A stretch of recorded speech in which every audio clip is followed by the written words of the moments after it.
ஸ்ரீமாத்ரே நமஹ. லலிதா சஹஸ்ரநாமத்தில் தினம் ஒரு நாமம், அதில் 4வது நாமத்தை இன்று சிந்திப்போம்.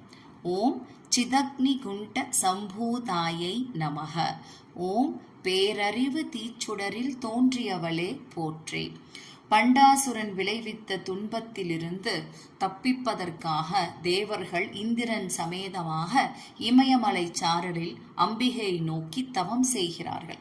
அவ்வாறு தவம் செய்த பொழுது அந்த யாக நெருப்பிலிருந்து ஒரு தங்க தாம்பாளத்தில் 16 வயது யவ்வன பெண்ணாக தோன்றுகிறாள் லலிதாம்பிகை.